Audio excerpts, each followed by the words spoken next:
खुलुमबाय दिनै 22 डिसेम्बर 2023 शुक्रबार गुवाहाटीनि गुरुकुल ग्रामार फरायसालिनि सासे बास ड्राइभारनि गोथै सहखौ स्कुलनि टयलेट सिंनिफ्राय बोखांदों।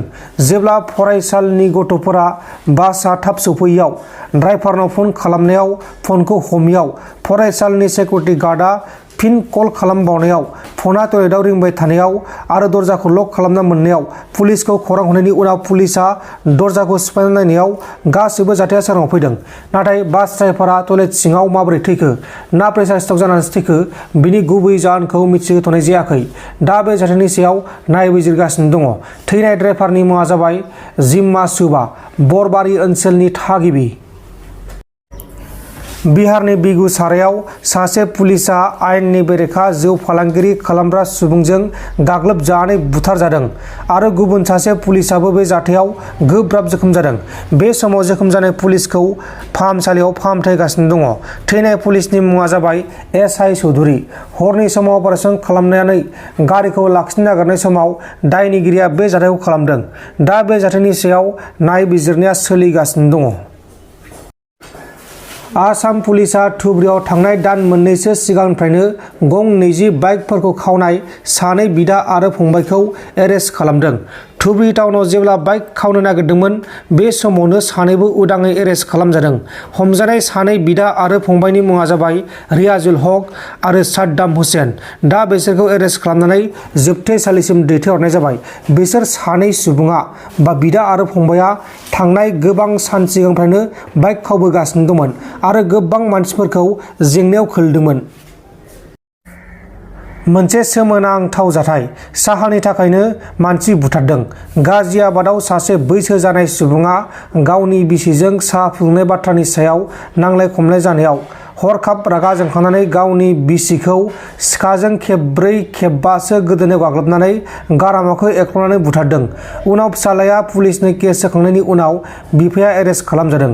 बुथारजानाय बिसिनि मुङा जाबाय सुन्दारी, 50 बोसोर बैसोनि आरो बुथारग्रा दायनिगिरि फिसायनि मुङा जाबाय धर्मबीर। दिनै गुवाहाटी नोगोरमानि सिङाव थानाय खानापारायाव असम युवा परिषदआ जब फेयार हाबाफारि खुंनाय जागोन। फुंनि 9 रिंगानिफ्राय जागायनानै बेलासिनि 4 रिंगासिम बे हाबाफारिया जागोन। बे जब फेयाराव गोबां फरायसाफोरा एप्लाइ खालामनो हागोन। 8 थाखोनिफ्रायनो जागायगोन।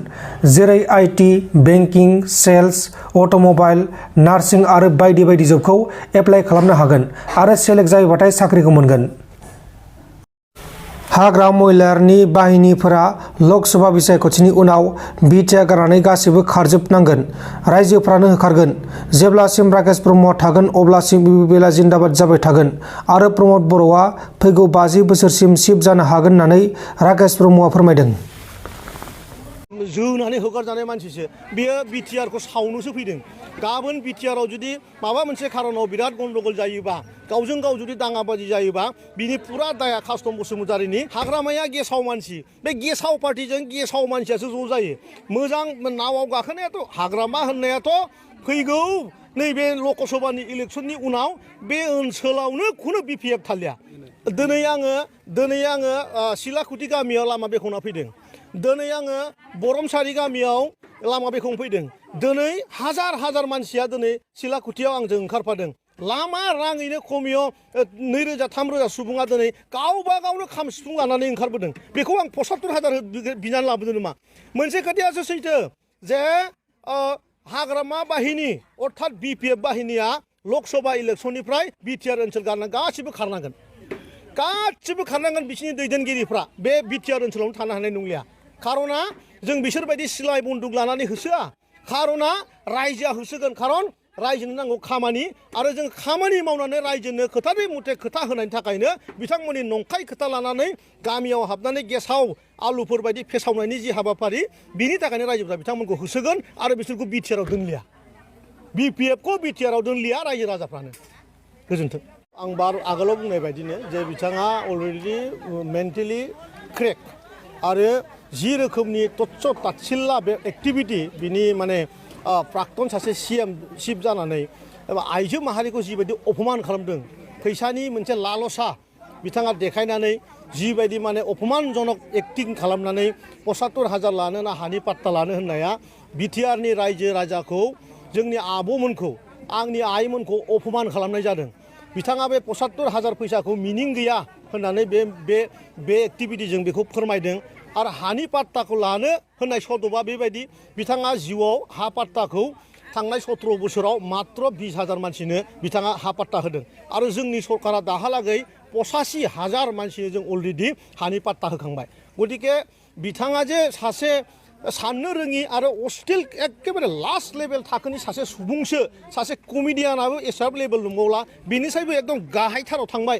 बिनि माने साननाय हनाया बेखौ बिथाङा बेवहाय परिचय होदों आरोखि हयथ' मिन्थिया दिनै बेसेबां मोजां आसनि मैया आं स्पेसियेलि आगोलनि जि आसनि जोंनाव 40टा फ्लेक्सिबल स्किम दङ बेखौ आं बुंथ'ला किन्तु मैयानि जोंनि जि माने गोदान माने बिथांखि आइ अनसाय बिथांखि बे बिथांखिखौ बिथाङा जों मा साननानै मावदों बे खोथाखौ जुदि बुजिनो हाबानो बिथाङा आसलते बे खोथाखौ बुंनो हानाय नङा खारन जोङो दा दिनै बर' आइजो आरो बिटिआरआव थानाय आइजोफोरखौ जोङो जन्म जानायनि सिगां जि प्रेगनेन्ट अबस्थायाव थायो बै समाव जोङो 1,000 करि रां बिथांमोननो जोङो मुलि जानायनि नामाव बिथांमोननो जोङो होनो थांगासिनो दङ बे ओरैबायदि समायना मोनसे बिथांखि बेखौ खोनानायनि उनाव बिथाङा आसलते मा रावै बे खोथाखौ बुंनो हायो बे बिथांनिसो बाथ्रा आं मोनसे खोथाखौसो बुंगोन बिथांमोना दासान्दि माने जयनिं खालामनाय मोनसे माने हाथायाव